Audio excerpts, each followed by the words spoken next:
Kajian hari. Oke, kajian hari ini kita mulai dengan surat 6 ayat 32. Silakan, Pak. Surat Al-An'am ayat 32. Silakan. Bismillahirrahmanirrahim.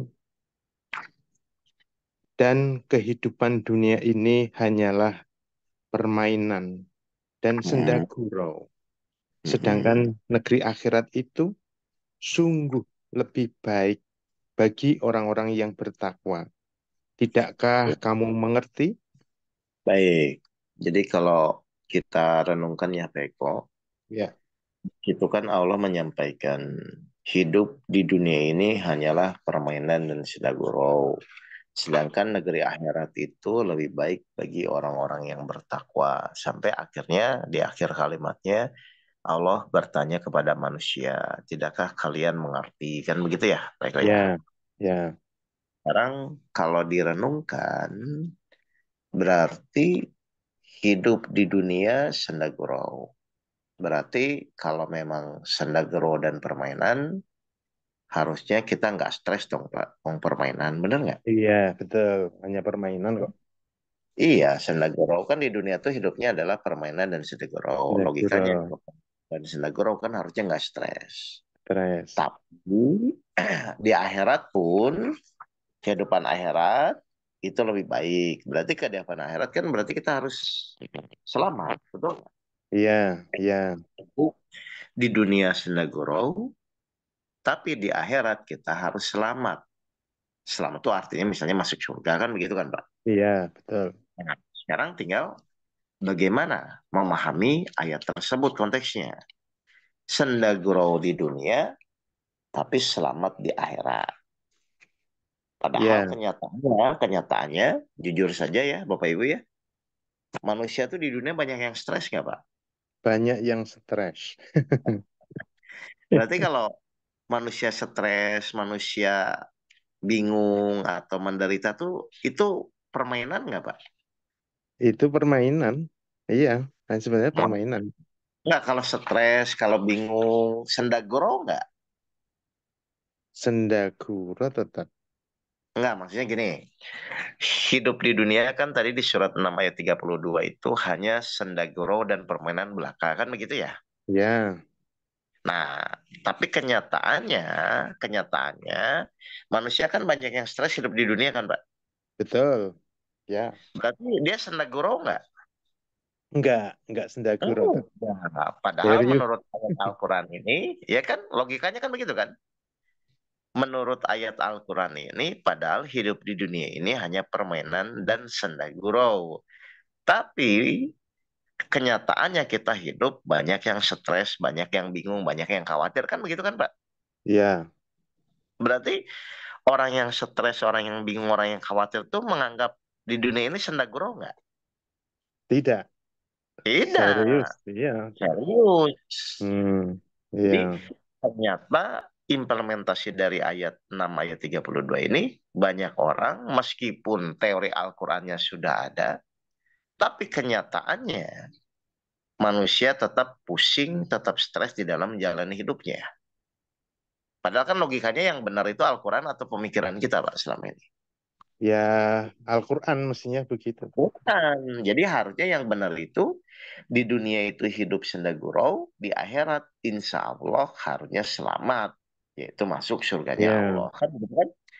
Berarti kesimpulannya apa? Kesimpulannya berarti kita harus belajar bahwa di hidup di dunia ini senda gurunya di mana, betul? iya. Dan kita pun harus belajar meskipun senda gurau hidup di dunia, tapi ketika kita mati kita selamat di akhirat nanti. Kan begitu harusnya. Mestinya begitu. Iya. Oke. Jadi yang namanya orang menderita, orang stres atau orang merasa berat di dalam hidup di dunia, salah ya Pak ya? Salah.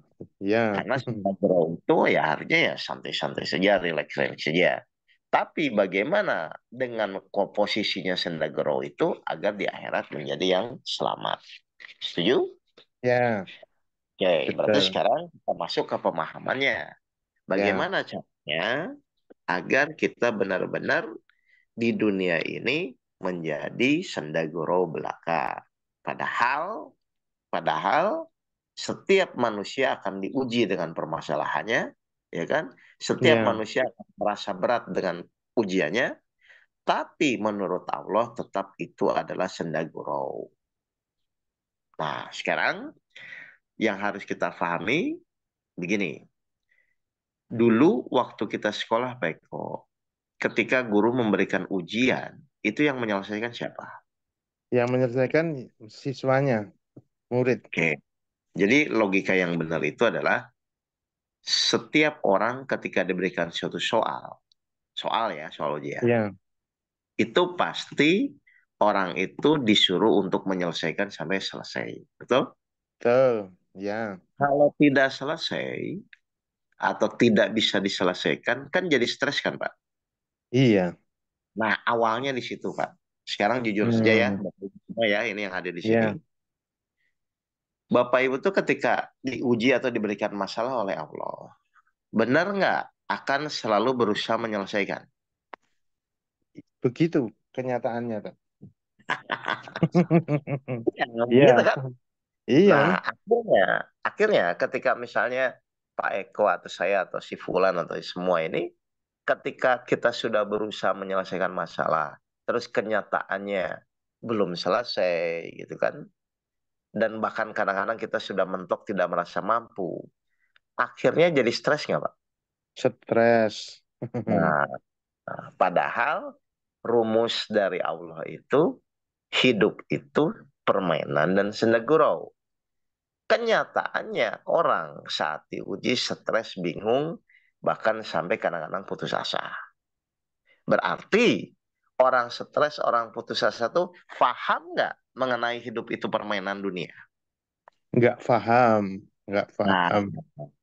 nggak paham.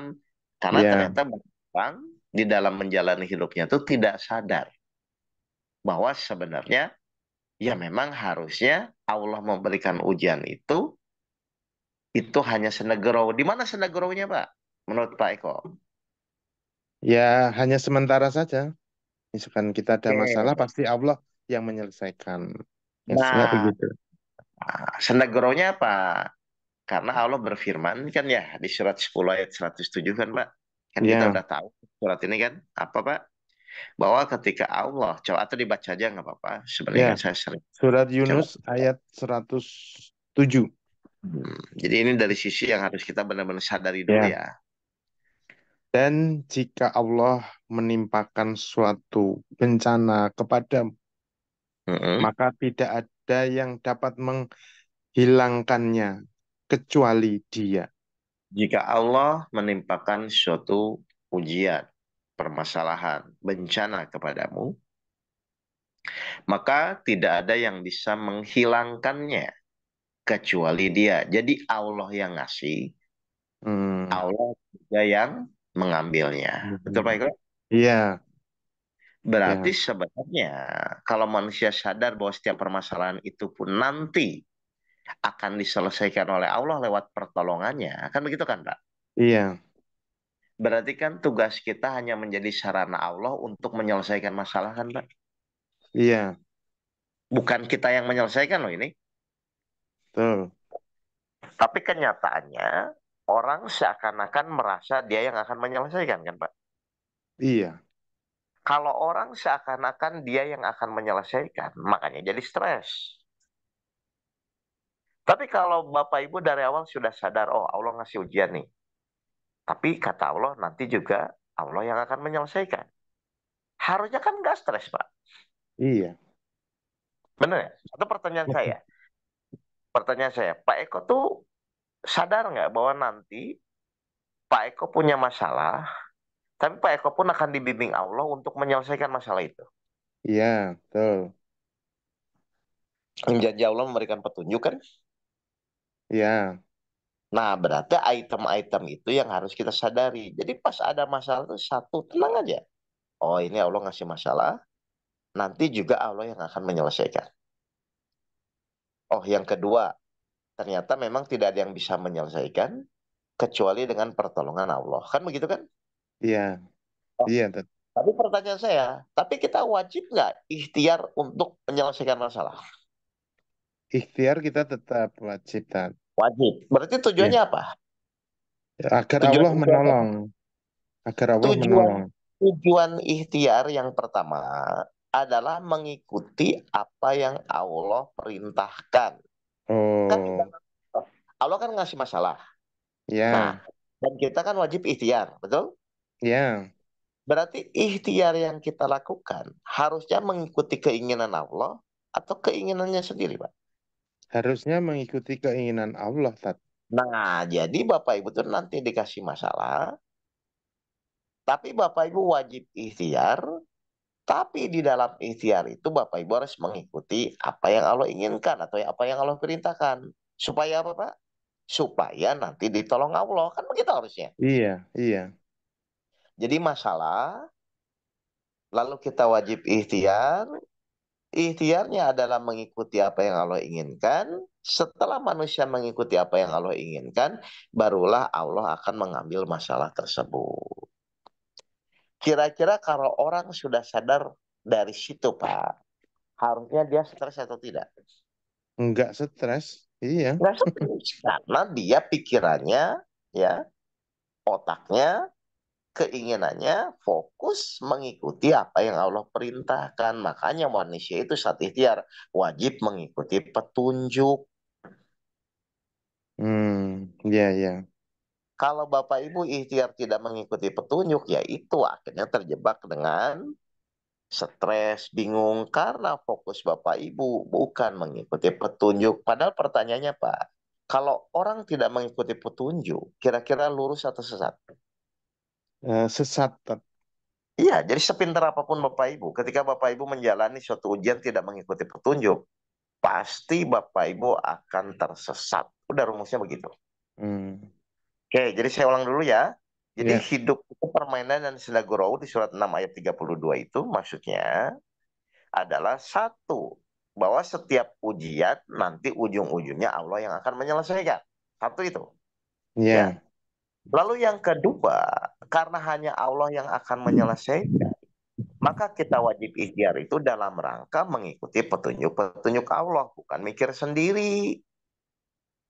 Nah, salah satu petunjuk Allah, kalau Bapak Ibu ingin ditolong Allah itu ternyata di surat Al-Baqarah ayat 45 atau 153. Ya, Mohonlah pertolongan kepada Allah dengan sabar dan sholat. sholat. Berarti ketika Bapak Ibu dalam menjalani ikhtiar itu wajib Bapak Ibu harus bersabar.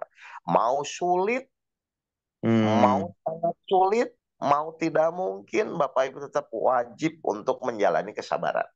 Karena hmm. sabar itu adalah perintah Allah, dan sabar itu memang syarat mutlak Allah akan menolong. Padahal kenyataannya, orang saat diuji, sabar atau tidak, Pak? Saat diuji kenyataannya.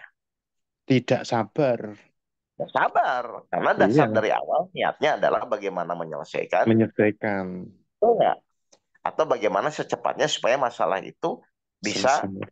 selesai. Makanya Iya. ujung-ujungnya nggak sabar.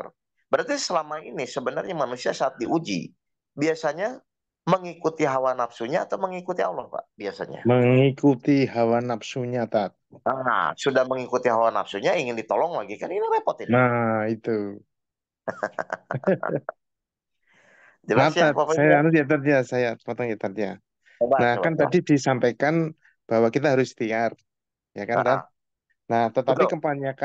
kebanyakan mereka jadi terus berlanjut tidak menyerahkan pada Allah, ikhtiar terus sampai dia merasa nanti Oke. akan selesai begitu. Kebanyakan Nah, begitu, Tat. makanya, oke, makanya kan saya bilang, dari awal, orang tuh harus mengerti betul konsep ujian itu seperti apa. Dari Allah memberikan soal, sampai nanti Allah menyelesaikan. Kan kita harus setuju dulu. Benar nggak? Tadi menurut surat 10 ayat 107, bahwa hanya Allah yang bisa menyelesaikan, Mbak. Iya, betul. Jadi orang tuh harus tahu dulu. Karena sehebat apapun kita, sepintar apapun kita, sekaya apapun kita, kalau Allah belum mau menyelesaikan, meskipun Bapak Ibu sudah jungkir balik, ya tetap nggak akan selesai gitu loh.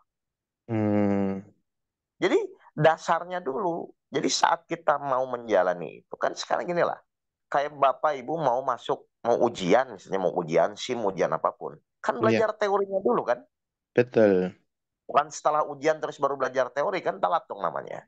Mm-mm. Nah sekarang Bapak Ibu diuji oleh Allah. Logikanya harusnya Bapak Ibu tuh ngerti dulu teorinya. Sebentar, ini Allah ngasih ujian. Tapi menurut Al-Quran, oh nanti Allah juga akan menyelesaikan. Caranya bagaimana? Allah akan menyelesaikan kalau Bapak Ibu saat ikhtiar mengikuti apa yang Allah perintahkan. Kan begitu logikanya. Iya, iya. Jadi harusnya manusia itu belajar di awal sebelum nanti diuji. Ini biasanya pas ujian setelah selesai, oh harusnya begitu ya telat nantinya. Makanya pusing saat diuji. Hmm, Oke, iya, paham dulu ya Pak ya? Oke, iya, jadi iya, saya Kak. bilang, jadi intinya sekarang berarti manusia itu memang wajib ikhtiar, tapi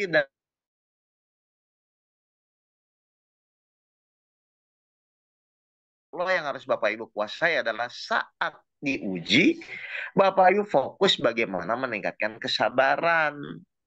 Caranya meningkatkan kesabaran berarti Bapak Ibu harus benar-benar tahu bahwa syarat mutlak Allah menolong itu ternyata salah satunya Bapak Ibu harus jadi sabar. Berarti mau sulit, mau enggak pun Bapak Ibu harus tetap ke arah menuju sabar gitu loh. Hmm, oh iya, Ngerti iya, kan? iya, Iya iya, kan? iya. Jadi kesabaran itu hal mutlak. Allah akan menolong kita. Nah sekarang gini, terus gimana tahunya Pak Eko? Kita tuh sudah sabar atau belum?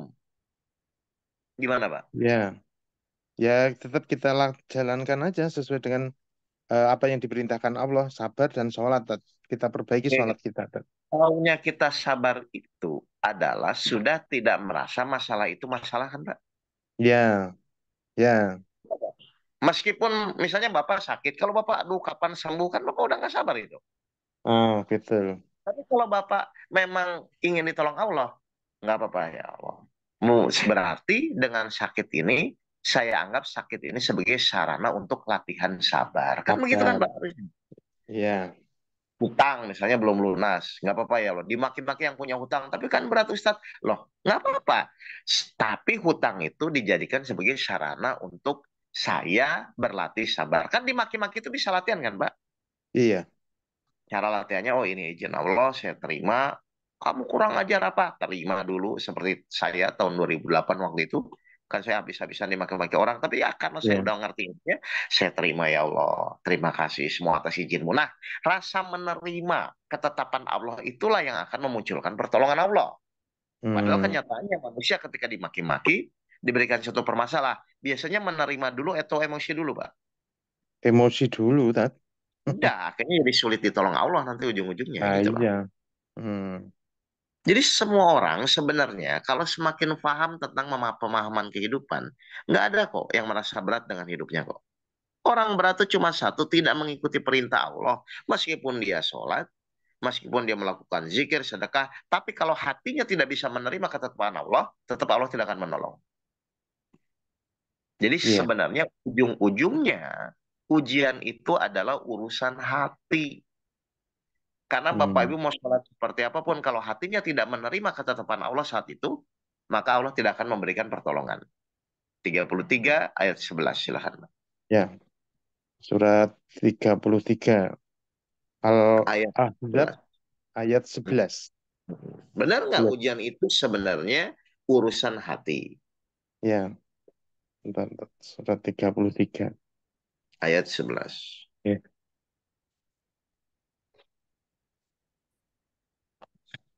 Tenang aja, ya, Pak. ya. Ya, surat 33 Al-Ahzab ayat Ayat 11. 11. Ya, Tat. Bismillahirrahmanirrahim. Eh, disitulah diuji orang-orang mukmin dan diguncangkan hatinya dengan guncangan yang dahsyat.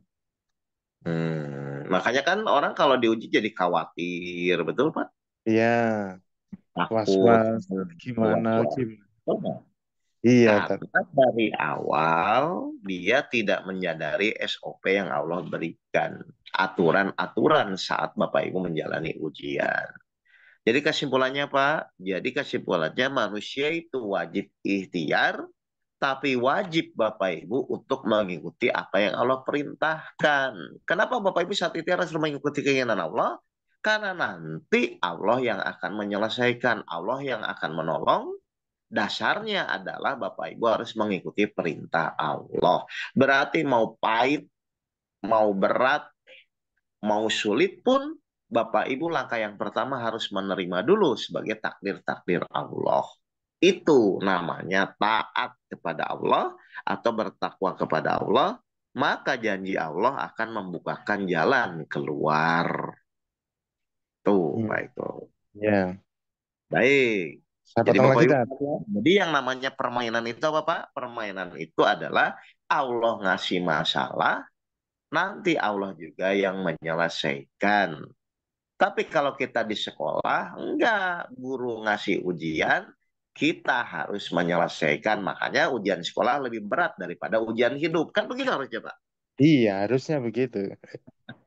Karena nggak ada di sekolah manapun, guru ngasih soal ujian, guru itu yang menyelesaikan. Kan nggak Kan ada. nggak ada.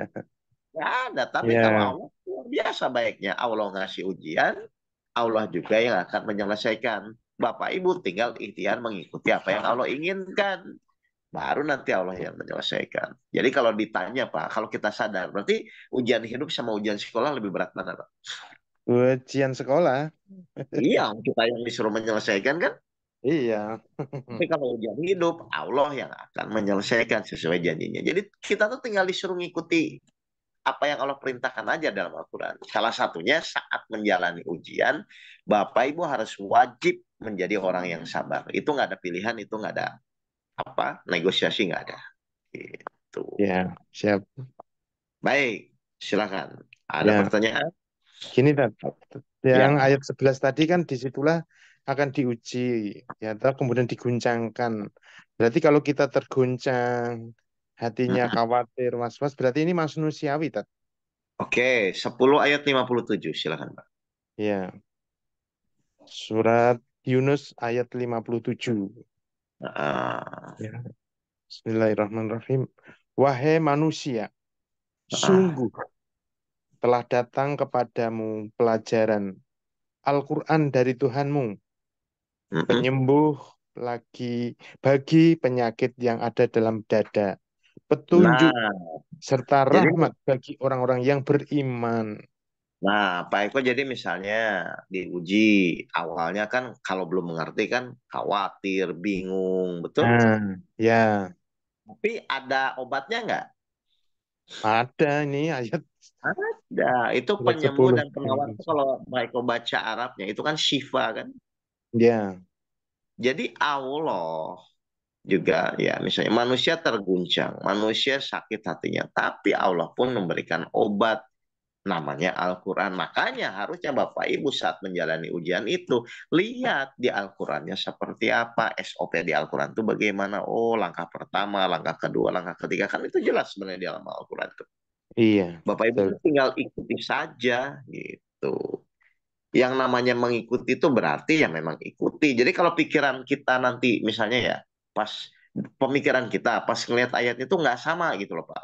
Ya kan karena kita mau ngikuti Al-Quran berarti pikiran kita yang dikalahkan. Kita ikuti Al-Qurannya gitu aja kan. Iya, Dan iya. menurut Pak itu ya lebih mudah mengikuti atau berpikir lagi Pak? Lebih mudah mengikuti, udah ikutin aja. Kalau kita ikutin aja. Kenapa mesti bingung? Baik, silakan kalau ada pertanyaan. Ustaz, Assalamualaikum. Waalaikumsalam ya silakan Nah, Pak. Irwan, Ustaz. Ya ya.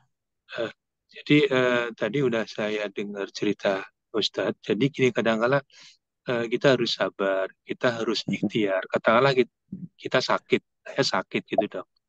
Itu kan Hmm, harus ikhtiar. Ikhtiarnya kan ke dokter. betul. Terus kadang-kala kita bingung. Ini Hmm. mau ke dokter A atau ke dokter B. Nah, katanya dokter Eh, A lebih bagus, dokter B gimana. Itu kadang-kala itu masih mempertimbangkan. betul. Padahal kita disuruh ikhtiar. Nah, yang Betul. kadang-kala kita kadang-kala nggak sabar, kadang-kala saya udah minum obat, tapi kok Mm-mm. belum sembuh ya? Itu kadang-kala seperti itu Betul, dok.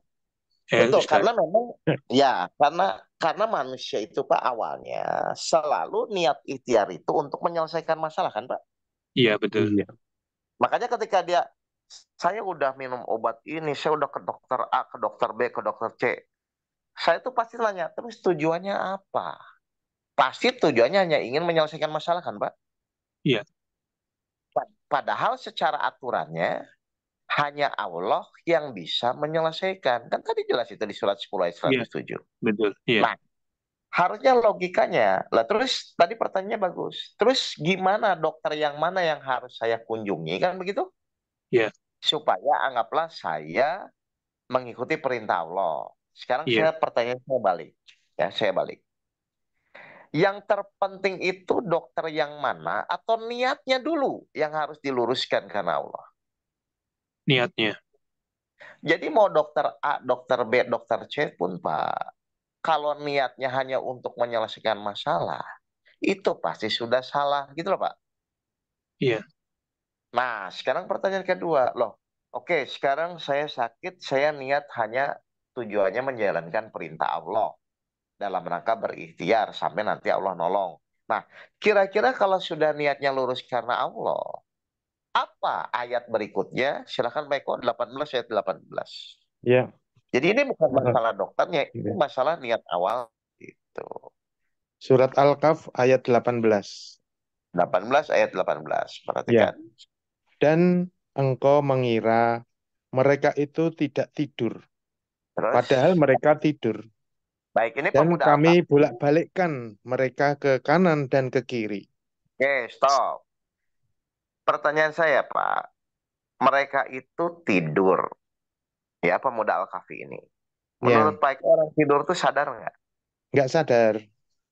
Terus di situ ada kata-kata kami membolak-balikan mereka ke kanan dan ke kiri. Jadi meskipun dia tidur atau tidak sadar, Allah bisa nggak Pak menggerakkan fisiknya, menggerakkan pikirannya, menggerakkan mulutnya, atau menggerakkan hatinya? Bisa nggak Allah gerakkan? Bisa, bisa. Nah, nanti Bapak kalau sudah niatnya lurus, Pak, iya. Bapak nanti akan digerakkan oleh Allah. Tadinya mau ke dokter A, akhirnya Allah gerakan, oh ke dokter B saja. Akhirnya di dokter B, sesuai sunatullah, Allah misalnya menginspirasi, dokternya juga dikasih suruh ngasih obat Bapak B, baru tiba-tiba setelah pulang Bapak minum menjadi sembuh. Itulah Pak. Jadi Jadi, Bapak Ibu tuh jangan lupa, setelah Bapak Ibu lurus niat karena Allah, Allah tuh akan menggerakkan Bapak Ibu meskipun Bapak Ibu tidak menyadari. Kan banyak orang yang nggak sadar kan Pak. iya, Iya, Kayak gini lah, kayak gini, kita mohon ya Allah, saya nggak punya uang misalnya. Saya uang dari mana? Tiba-tiba teman Bapak yang nggak pernah ketemu datang gitu kan. Itu siapa yang menggerakkan? Ternyata Allah tuh bisa menggerakkan itu selama niat kita memang hanya menjalankan perintah Allah. Itu penting, Mbak. Jadi kita terus sadar bahwa Allah tuh pasti akan menggerakkan kita ketika memang niat kita sudah lurus karena Allah. Dan saya yakin Bapak Ibu selama hidup juga pasti pernah lah. Tiba-tiba diperjalankan sama Allah, ketemu orang, tiba-tiba orang itu langsung nolong. Kan bisa mudah begitu saja. iya, Jadi ini bukan masalah pilihannya dokter A, dokter B, dokter C. Ini masalahnya niat dari awal apa. Apakah hanya untuk menyelesaikan masalah, menyembuhkan penyakit, atau hanya menjalankan perintah Allah sesuai firman-Nya, dan aku tidak ciptakan jin dan manusia hanya untuk menjalankan perintah, atau hanya untuk mengabdi atau beribadah kepada Allah. Jelas Pak Irwan? ya. Jadi kita niatkan karena Allah, terus ke dokter A lebih bagus, dokter B kurang bagus, kita jangan melihat ke sana, Ustadz ya. Iya, karena dokter itu hanya sebagai sarana. Nanti ketika Bapak benar-benar lurus, Allah yang akan tunjukkan nanti harus kemana, gitu loh Pak. Bahkan Iya. mungkin kalau memang sudah tujuannya memang hanya mewujudkan pertolongan Allah, mungkin di puskesmas juga bisa sembuh, atau bahkan belum ke dokter pun bisa sembuh. Banyak jamaah saya yang begitu. Iya, Jadi iya, ketika Ustadz. dia niatnya sudah lurus, tiba-tiba itu malah di pertengahan jalan, kok saya jadi sehat, malah jadi nggak jadi. Banyak yang begitu juga Pak. Iya, iya, Bahkan ada yang salah minum obat pun tetap jadi sembuh gitu loh Pak. iya. Jelas ya Pak Kalau ya? kita sakit tetap berdoa setelah sholat, ya Ustadz ya, sembuhkanlah penyakit yang saya alami ini. Habis sholat Hmm. tetap kita berdoa seperti itu atau gimana Ustadz? Bagus. Sekarang saya mau nanya, berdoa itu perintah Allah atau supaya dikabulkan Mbak? Ya, kan setiap habis sholat kita disuruh berdoa. Kalau nggak Iya, berarti berdoa, berdoa kita itu sombong. bukan, berdoa itu berarti perintah Allah atau supaya dikabulkan. Nah, itu dia. Kadang-kala kita masih agak Nah, ragu. Harusnya sih berita Allah. Iya kan Bapak disuruh berdoa oleh Allah itu kan berarti Bapak berdoa tuh hanya menjalankan perintah Allah. Bapak disuruh ikhtiar itu hanya menjalankan perintah Allah, bukan untuk menyelesaikan. Kan itu dulu dasarnya. Makanya Ya, saya bilang banyak manusia yang nggak sadar dengan apa yang dia jalani gitu loh Pak. ya. Paham ya Pak ya? Hmm.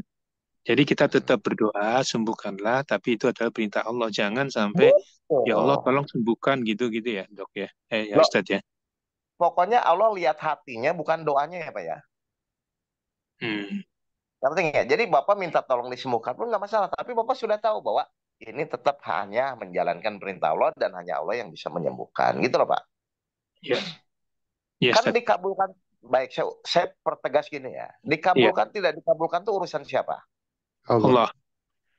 Terus urusan kita tuh mikir dikabulkan atau hanya menjalankan perintah Allah?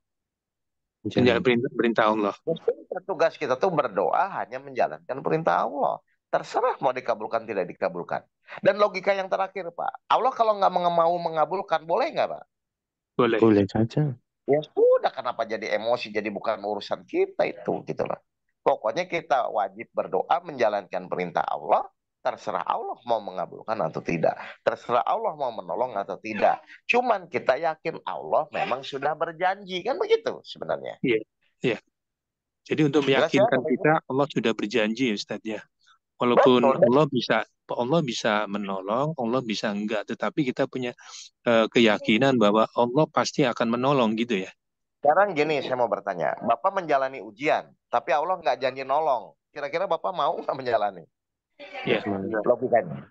Kan nggak mau. kita hidup ini kan selama ini.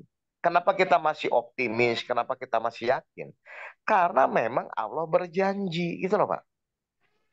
Nah, setan tahu ini, makanya orang ketika diberikan masalah, yang pertama setan kupas, yang pertama setan kejar adalah agar orang itu tidak yakin kepada apa yang Allah janjikan.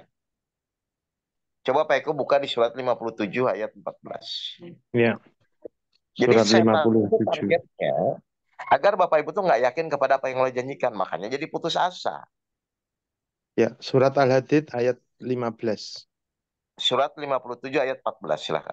Benar nggak? 14. Setan itu merusak kita dari janji Allah. Orang-orang munafik memanggil orang-orang mukmin. Bukankah kami dahulu bersama kamu? Terus, Mereka menjawab, benar. Tetapi kamu mencelakakan dirimu sendiri. terus Dan kamu hanya menunggu, meragukan janji Allah. mereka Dan hanya terus siapa yang dan pekerjaan itu? ditipu oleh angan-angan kosong sampai datang ketetapan Allah. Dan penipu atau setan datang memperdaya kamu tentang Allah. Jadi setan itu Pak, salah satu mereka itu fokusnya adalah Bapak dibuat ragu kepada apa yang Allah janjikan. Maka ketika Bapak Ibu dalam menjalani ujian itu ragu, maka Bapak Ibu kena hukum Allah sesuai praduga prasangka hambanya. Bapak Ibu ragu, maka Allah biarkan. Bapak Ibu yakin, maka Allah tolong. Padahal kalau Bapak Ibu renungkan, mau ragu, mau yakin pun, Bapak Ibu tetap harus menjalani itu kan. Gitu. Jelas ya, Pak Irwan ya? Makasih Ya, Ustadz. Makasih Ustadz. Baik. Silakan. Assalamualaikum. Waalaikumsalam. Ada pertanyaan yang lain? Jadi intinya, kajian hari ini adalah yang pertama itu kesadaran. Silakan, Pani.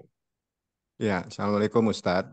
Waalaikumsalam warahmatullahi Satu, satu meneruskan Bapak tadi Ustadz, kita kan wabarakatuh. bilang bicara bahwa uh, tolong niat dengan lurus. Nah, niat Ya. lurus itu kan kita mengucapkan sesuatu, proses sesuatu kepada Allah. Hmm. Mohon mungkin tipsnya Ustadz, gimana sih supaya jalan yang lurus itu supaya komunikasi dengan Allah baik gitu Ustadz. Oke. Kadang-kadang kan kita memang bicara tapi di hati kita kan masih belum tentu sesuai apa yang kita Oke. bicarakan Ustadz. Mohon info ininya Baik, penjelasannya saya mau Ustadz. nanya. Allah nyuruh sholat 5 waktu, betul? Iya, betul. Dan tiap sholat itu dalam 5 waktu itu kan 17 kali Bapak baca Al-Fatihah, betul? betul. Di dalam Al-Fatihah itu ada nggak Bapak tuh selalu mohon jalan yang lurus? Ada. Nah, makanya namanya sholat itu Pak, harus benar-benar sekarang mulai pakai rasa, mengerti apa yang disampaikan. Biar Hmm. sholat Bapak Ibu tuh benar-benar menjadi petunjuk, benar-benar jadi penolong. Kan kita 17 kali tuh Pak tiap hari Pak. Ya Ya. Allah, tunjukilah kami jalan yang lurus. Terus gimana caranya saya tahu jalan yang lurus itu? Jalan yang engkau beri anugerah nikmat atau kebahagiaan. Berarti nanti rasanya Bapak, kalau Bapak mengikuti petunjuk, niatnya karena Allah, berarti hatinya jadi tenang nggak Pak? Iya sih Ustadz. Betul Nah, Ustadz. jadi cirinya tuh di situ. Nanti paling tetap ke dokter, tetap berusaha melunasi hutang, tetap berusaha membayar, tetap melakukan kegiatan apapun, tapi hatinya cirinya tetap tenang. Itulah maksudnya. Oh ya. Baik Ustadz. Karena ketenangan itu hanya Allah berikan kepada orang-orang yang jalan yang lurus. Hmm. Saya Jadi udah kita, sholat, udah sedekah, kok saya nggak tenang? Ah, pasti nggak lurus. Kan gitu aja kan? ya, berarti ketenangan hati ya Ustadz ya. Nah, diawali dari memperbaiki kualitas sholat kita, gitu loh Pak. Betul. Iya Ustadz. Ya, jadi mulailah sholat Baik. itu benar-benar merasa menghadap kepada Allah, merasa memang menyampaikan bacaan itu kepada Allah. Kan kalau muncul rasa itu kan nanti jadi tenang ujung-ujung. Betul. Iya Ustadz. Gitu. Jadi sebenarnya Allah tuh dari dulu tuh sudah ngasih cara. Cuman kitanya yang nggak sadar, betul Pak? Ya. Iya. Nah, saya takutnya nggak sadarnya kelamaan gitu loh Pak. Iya. Ya, jelas ya Bapak Ibu? Iya. Baik, Baik Ustadz. silakan. Terima kasih. Terakhir lah, 3 pertanyaan. Ada lagi pertanyaan? Terima kasih Kalau Ustadz. tidak ada, betul, sama-sama. Kalau tidak ada, saya simpulkan. Jadi intinya Bapak Iya. Ibu, ya, menurut tadi surat 6 ayat 32 bahwa hidup itu permainan dan senda gurau. Jadi kalau permainan senda gurau harusnya ya nggak stres, harusnya ya nggak bingung. Karena memang Allah sudah berjanji akan menolong kita kan. Nah cuman di situ setelah senda gurau, negeri akhirat itu lebih baik bagi orang-orang yang bertakwa. Berarti kita pun wajib selamat di akhirat nanti. Berarti caranya adalah bertakwa itu menjalankan perintahnya dan menjauhi larangannya. Cara menjalankan perintahnya berarti setiap niat apapun yang dilakukan harus dalam rangka menjalankan perintah Allah. Titik. Bukan ikut-ikutan urusan Allah. Gitu. Jadi tugas kita tuh apa sih perintah Allah? Oh ternyata yang paling wajib orang itu di dalam menjalani ujian adalah kesabaran. Jadi mau bilang sabar ada batasnya, mau bilang sabar itu sulit, tetap Bapak Ibu harus menjalani. Karena itu adalah perintah Allah. Dan Allah tidak akan pernah memungkiri janjinya kalau Bapak Ibu sudah bersabar, Allah pasti akan menolong. Itu udah rumusnya. Jadi nggak usah pertanyakan, kenapa ya Ustadz, kok masalah saya belum selesai? Ya Allah kan tanya, kenapa kamu belum sabar? Kan itu aja logikanya. Iya. Paham baik? Iya, Ustaz. Nah, Sip. baik. Terima kasih Bapak Ibu sekalian. Mohon maaf sampai ketemu lagi di kajian dadakan Ya, berikutnya. terima Mari kasih. kita tutup pembacaan alhamdulillah bersama-sama. Alhamdulillah Alhamdulillahirrahmanirrahim. Rabbil Alamin. Assalamualaikum warahmatullahi wabarakatuh. Waalaikumsalam Waalaikumsalam warahmatullahi warahmatullahi wabarakatuh. wabarakatuh.